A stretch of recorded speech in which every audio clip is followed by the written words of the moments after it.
All right, coming back on the show is Lauren Cottingham. Lauren, welcome back. Hi, it's good to be back. It has been quite a few weeks. We've been trying to make this happen for a long time. We had to keep rescheduling and all. But wow, a year's worth of information, I think in the span of what, 3 or 4 weeks? Oh yeah, I would say in the last just month or two in general, Yeah. politics has just been out of this Let, world. let's just do a quick recap. So we had that debate back in June between President Biden and former President Trump, and Biden bombed. Yeah, So and eventually the pressure kept building on him to drop out of the race, and then former President Trump in the meantime was almost assassinated. And then Trump, I think for a while, Biden seemed like he was actually going to make out of this whole thing alive because like for a couple of days, it looked like the effort to to kick him off the ticket had faded out. And then Trump picks JD Vance as his running mate. I think of the serious contenders, he was the worst possible pick. And then and I think there was some hope after the assassination attempt that Trump would adopt a much softer and conciliatory tone and like a unifying tone. That did not happen. He had like I think 20 minutes worth of prepared remarks, and then he just went totally off script. Then Biden finally decided to drop out after getting COVID, and finally after getting talked out of this presidential run, I believe by President Obama, and he immediately endorsed Kamala Harris, and then there was this whole back and forth about who Harris was going to pick. Josh Shapiro for the longest time looked like the favorite, but then Harris pulled a rabbit out of her hat and picked Tim Walz. And now the Democratic National Convention is this week. Some people like me are pissed off that Shapiro didn't get picked, in my opinion, because he was Jewish. But anyway, watered under the bridge. Now we're going to the Democratic Convention, and it looks like the predictions of a 1968 style convention have been averted, and it's going to be a pretty normal week. Besides, maybe Texas might send some migrants to Chicago. We don't know yet. Woo! yeah, that was a lot. And plus all the anti-Israel protests that is expected to take place at the DNC convention.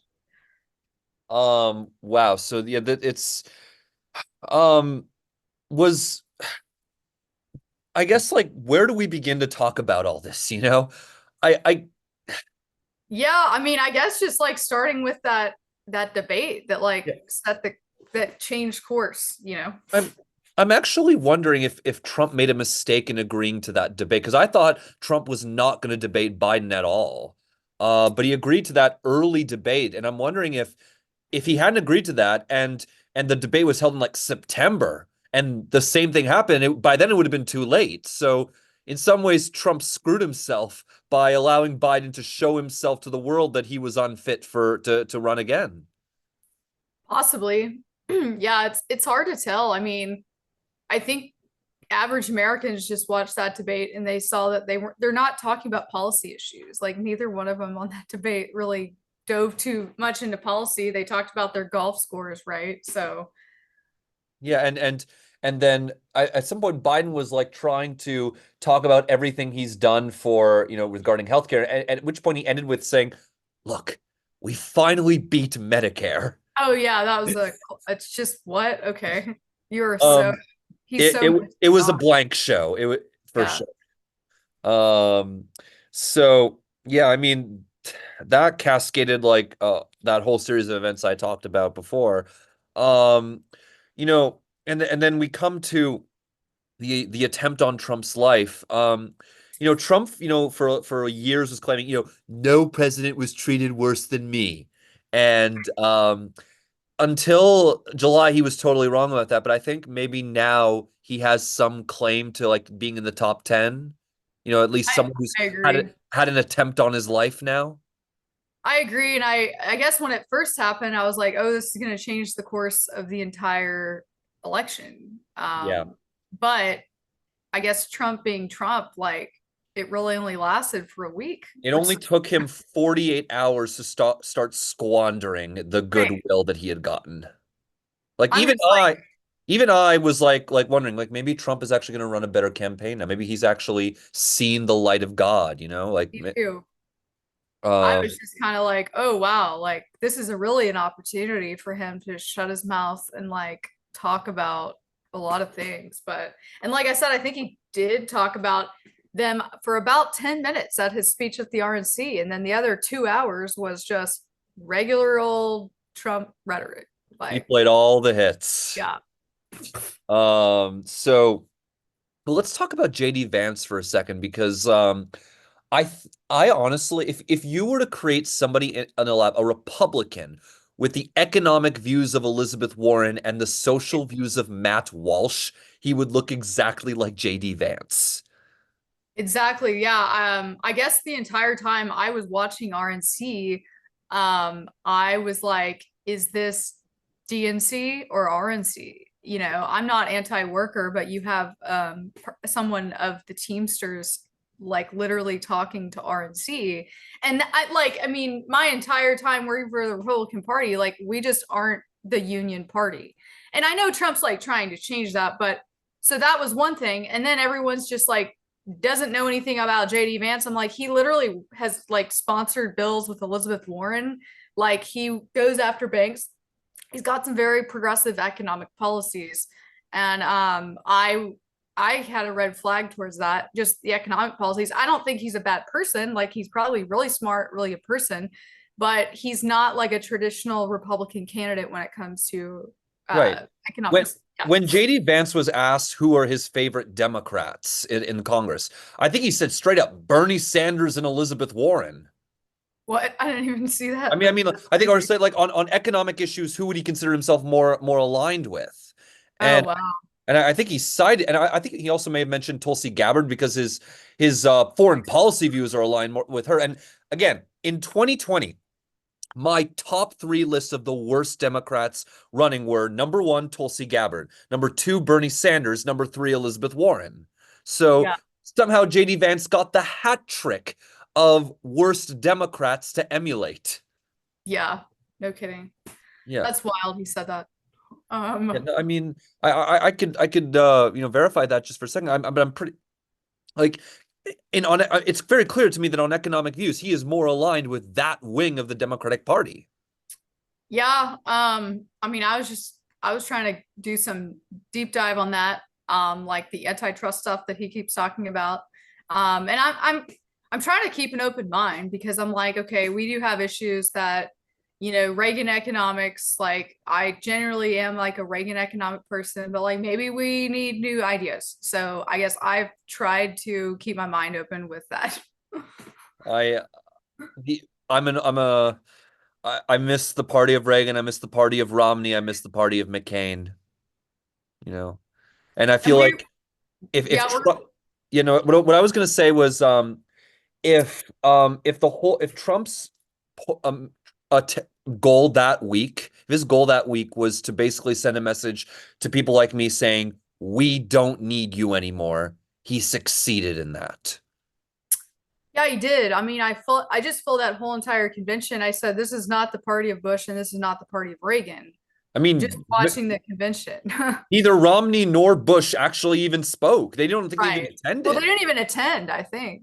Yeah, and it's Mike Pence didn't go either. and Like, it, and it's kind of amazing. Someone actually pointed this out that the DNC this week is expected to have speakers from the parties past in a way that the Republican Party just completely decided against. interesting. Like they're going to have Hillary Clinton, Bill Clinton, Oh, Obama. really? Okay. Yes, I mean some might be. I personally am a bit critical of having Bill Clinton speak. I thought we've moved past the era of having creeps speak at the convention. Yeah, yeah. I mean, he was just the party for such a long time. But really, when I was watching the RNC, I mean, so many people that I know were just like, are we watching DNC in the 90s? So we were like, we're Bill Clinton's party right now. Yeah. Like the new RNC is Bill Clinton's party of the 1990s, the DNC.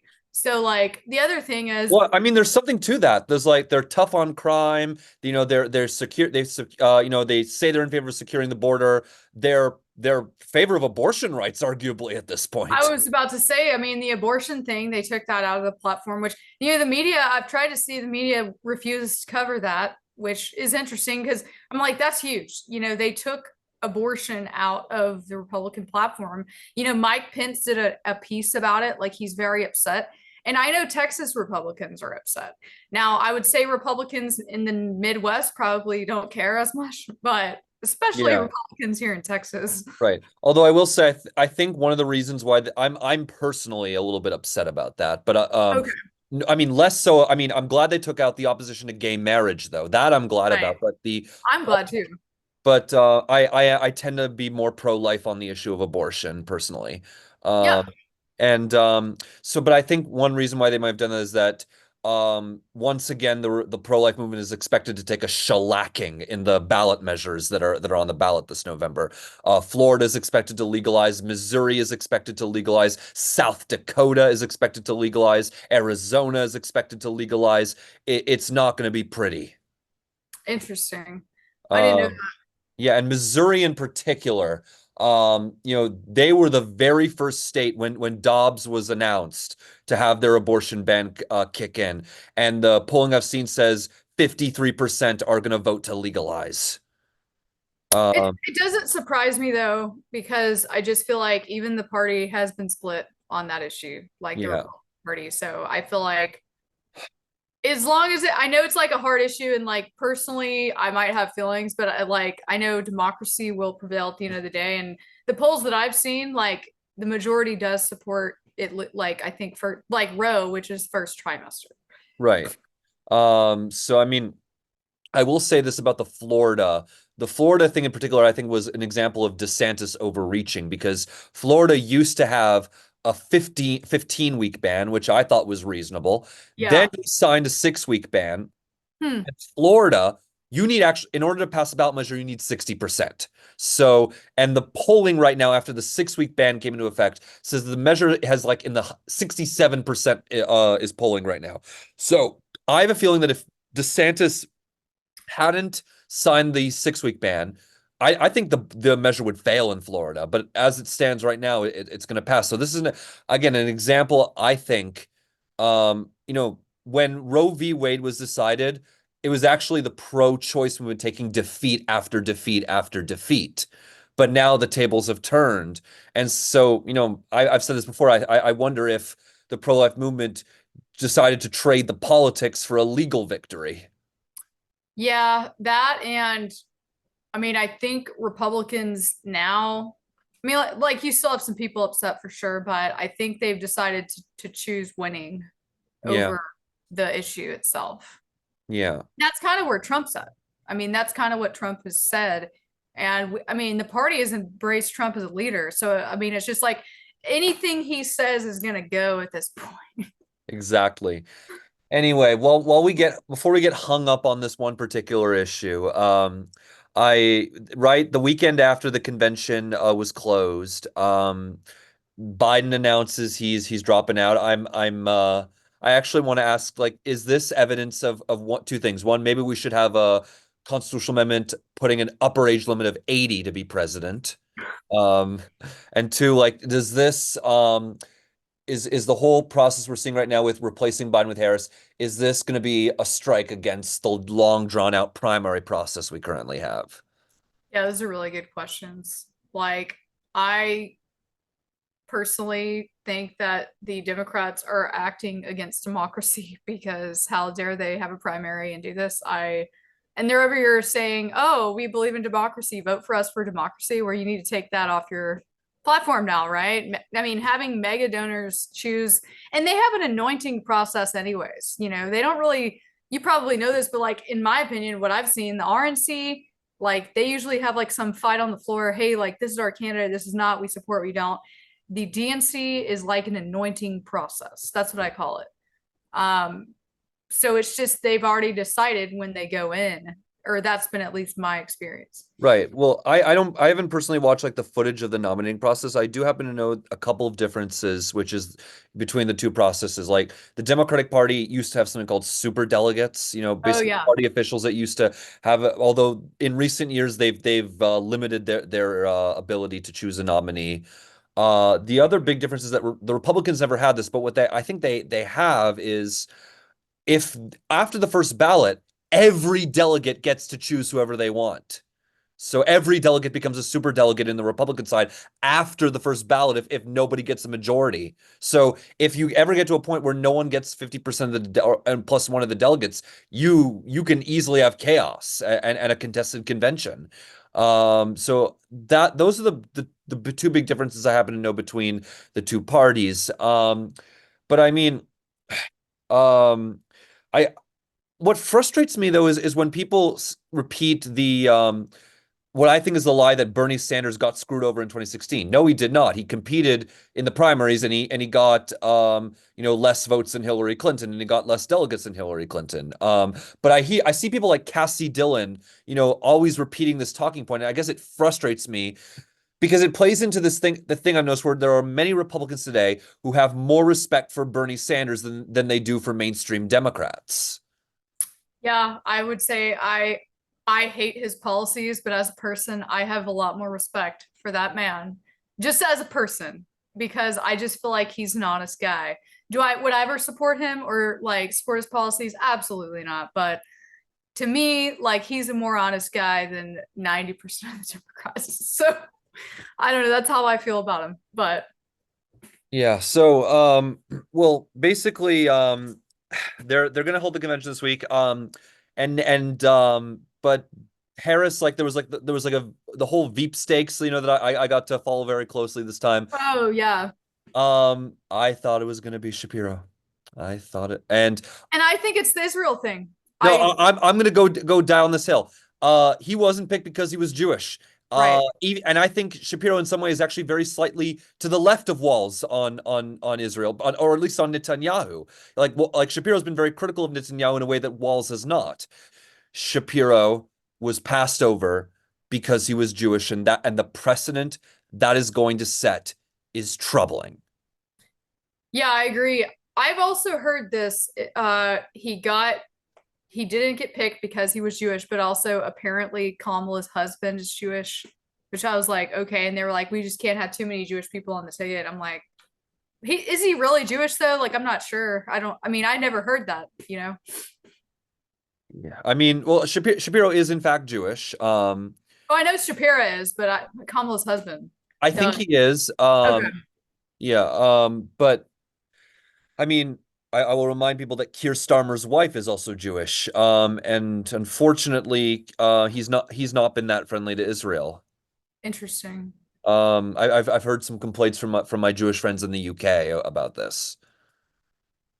Um, This Israel stuff, it makes me so angry as well. I'm tired of seeing the Free Palestine stuff. So my personal favorite group is Queers for Palestine. yeah, and it's such oxymoron to even say that. Yeah. No, because I will say this much. Queers for Palestine are a lot better off than queers in Palestine. Oh, that's a really good comeback for that. Yeah, they would Yeah. be killed immediately over there. So yeah, I mean, we could go on this whole rant for a while, like, and I have family members, who've been through college and have seen all these protests. Um, I'm proud of the people who take the right side of this issue and are in the thick of it. Yeah, for sure. I just don't understand how the propaganda has worked so well. I've seen smart people like accidentally fall to the propaganda, and it's really frustrating to watch. Yeah, and it's really based on a lie, like, the false accusations of genocide, even though Israel is being a lot more careful than the US would be in the same situation. Right. Yeah, that's true. Yeah. So I mean, I just I don't know how to respond to any of this. And I think at some point you basically have to admit that you're just not going to get through to some of these people. Yeah, I guess that's true. That's a really good way to put it. Anytime I see someone I know, it's like, okay, I'm just like not gonna even bring it up, right? I guess I really was worried but I guess I saw this coming years earlier that Israel was going to become a left-right issue one day or another in the US. Really? I Hmm. mean, I just because the pro-Palestine element in the Democratic Party is, even though they took a hit in some of the primaries this year, like in the Congress, people don't, according to my friend Yesh Ginsburg on Twitter, they strengthened their numbers in the New York State legislature. Um, Really? so, Jamal Bowman's gone, but they have like probably like a dozen people waiting in the wings to eventually run and take his place. Wow. Yeah. So that's worrying. And but I think but I'm really glad they were able to take out some of the two worst members of the squad this year. I only wish they'd gotten more. Yeah. Too bad Ilan Omar is still there. Yeah, she survived. I really hope they make another run at Summer Lee. I hope they make another run at Ilhan Omar and Rashida Tlaib. If just those three lose their primaries next time, I think that would be really great. I just I could go on for hours about this. I don't want to get canceled. It's all good. The Hamas caucus is still alive and well, unfortunately. Exactly. So anyway, the DNC is going to be taking place this week. I think there was a lot of people thinking we were looking at 1968 style riots. That appears to be, although from that appears to have been quelled, although from what I'm seeing, there are protesters who are basically saying we're never going to vote for Harris anyway, saying they're still going to protest.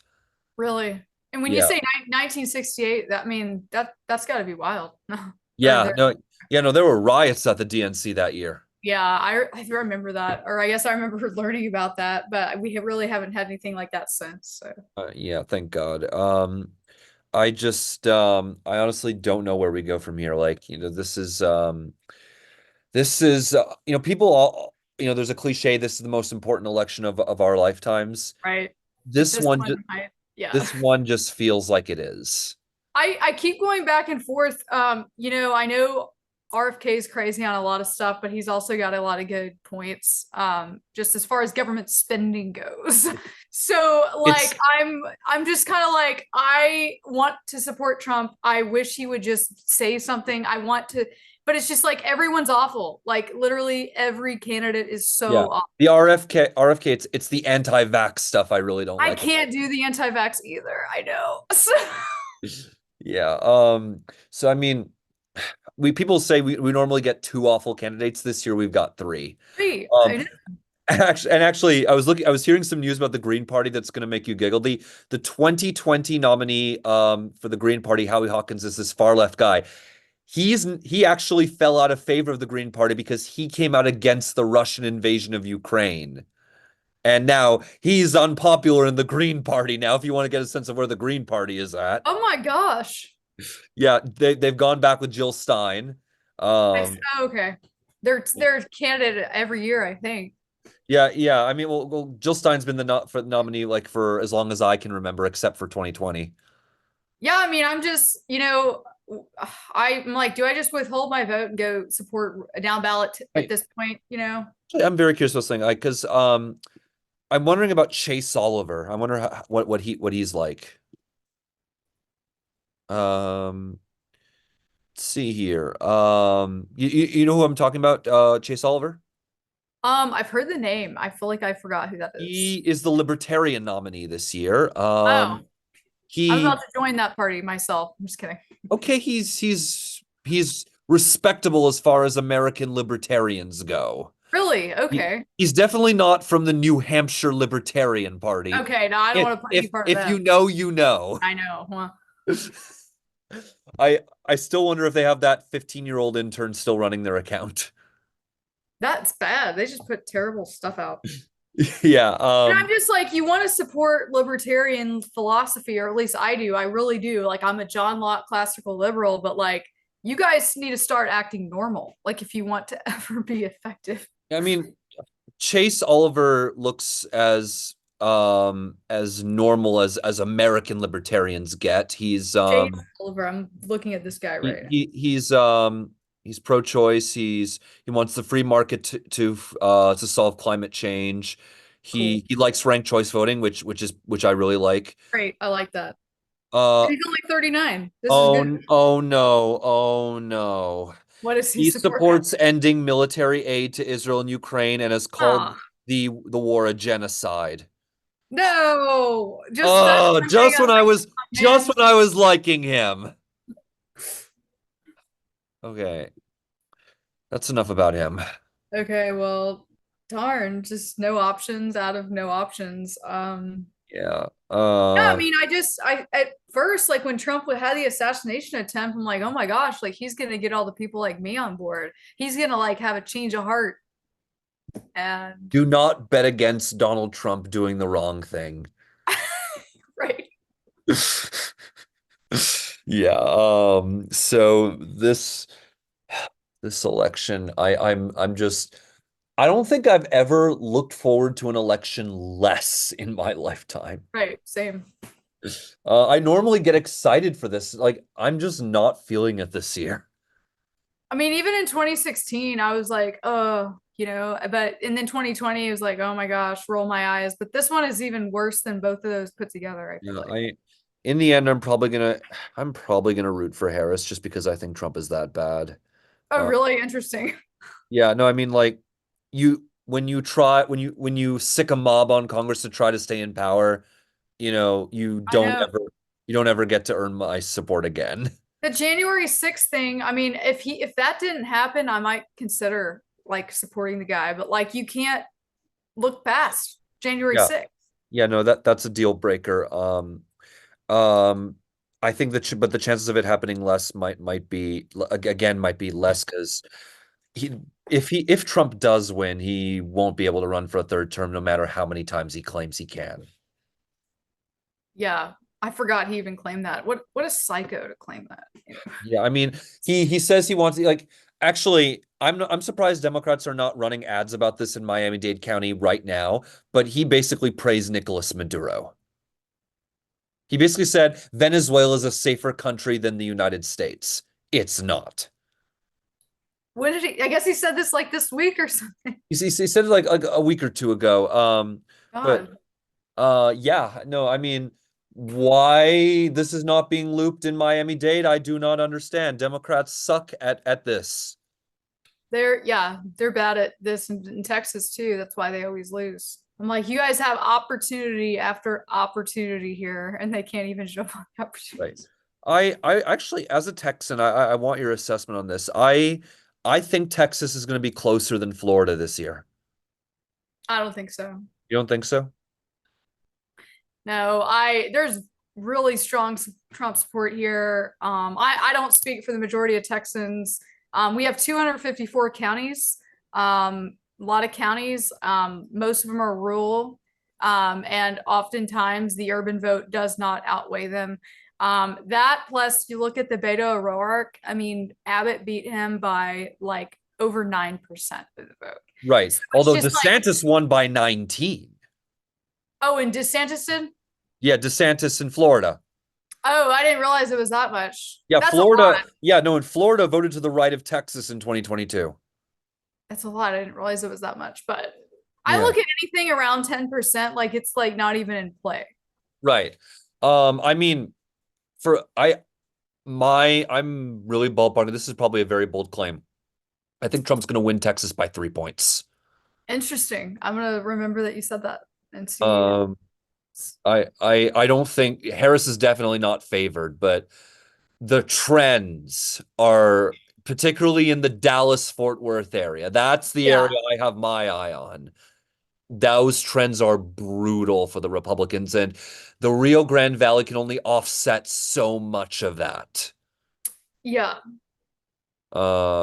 So Also, West Texas, East Texas, North Texas, yeah. Southeast And Texas. and I actually want to contest your claim that that Texas is Republican because of the rural areas. No, I think it's there. Texas is actually more urban than the national average.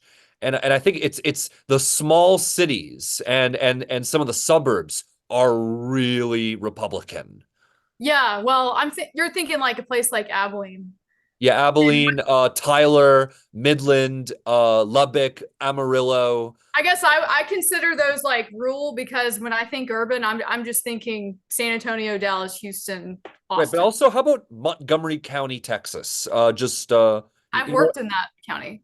yeah, Yeah. like that's like an area I'm talking about. They are like so red you can't even get a blue dot out of that county. Right, actually, I think in 2016, Trump's biggest raw vote margin in the US was Montgomery County, Texas. Interesting. I think it was like 100,000 vote margin for Trump there. I'm not surprised. I mean, it's right north of Harris County. I've had friends that live there. I work for the state senator in that district. Yeah. Yeah, like that county is not going blue. Yeah, no. Um, So it's like I think it's places like that that make Texas as Republican as it is. It's because the rural areas are relatively small, particularly out west. They are, but then you have places like Tyler, Abilene, and Beaumont. Like, I grew up kind of in Beaumont too. Like they have just enough votes, like 200,000 people in those areas. So they're not like big metroplexes, but you have enough of those cities to like overpower. Does that make sense? Yeah. So I mean, it'll be interesting to watch. Like I think, but basically the places I'm going to be watching are going to be Tarrant County, of course, as Biden carried Yeah. again, but also Collin and Denton, and how Yeah. about maybe Bell County as well? Inside the Texas Triangle, Killeen Temple. Yeah. I don't, that has a lot of military out there. Okay. So that's Killeen area is military. Yeah. So be interesting to see, but I wouldn't imagine that it's too blue. I mean, maybe a little Right. bit because Trump people only won it lost. by 8 in 2020. Okay. It'll be worth watching. And not that Harris has any chance of winning in any of these places, but what are the margins in, I think, Brazoria, where Bryan Astoria, yeah, and McLennan, where Waco is. I want to see what Trump's margins are. He's definitely going to win those areas, but for what are the sure. margins? Yeah, that's a good point. I was gonna say it's not exactly in question for those areas, Waco or Brazoria, but what are the margins is a good point for sure. Yeah, I mean, because like that whole mega region is like 75% of the state. Um, like the cities in between, like Dallas, Houston, Austin, San Antonio, and the cities like in between. College Station is kind of Bill Yeah, County, I yeah. think. That's I believe that's also Brazoria. Yeah, Brazoria is like south, more towards the coastline. But Yeah, yeah, yeah. College Station, Bryan. But yeah, like Killeen is going to be there, but also Hayes and Williamson, like just outside the Austin area. That's going to be an area to watch. And going swinging the other way could be like Star or Zapata. down there, yeah. Yeah. Actually, can in 2004, George Bush won Cameron County. Um, so I personally don't think Trump's going to win Cameron, but what's the margin out there? Because he was able to narrow it up. I'm trying to think. I know the name Cameron County, but like the Brownsville, city. Brownsville. Okay, I don't know a lot about that area. I know. Brownsville, McAllen, Loretto. Yeah, McAllen. I mean, I feel like that has just been trending red, but who knows? It has been, but what the margins are like, because people say that Trump has this magic touch with Hispanics. Bush Jr. also was able to do. Actually, he did even better than Trump did. Um, the high water mark for Republicans with Latinos is 2004, when I think Bush won 44% of Latinos, which again I is didn't realize it was that much. That's awesome. yeah, yeah, and some of those like those downstate areas outright voted for Bush. Like some of those districts were like outright voted for George Bush. And Trump kind of ran it closer, but we have to remember who the king of Latino Republicans is, and that is George W. Bush. He got numbers that no one has gotten thus far since then. Also, I would say a lot of that's probably the pro-life issue here in Texas. But now Trump really isn't about that, so it will be interesting to see if they still support him Yeah, outside of that issue. right.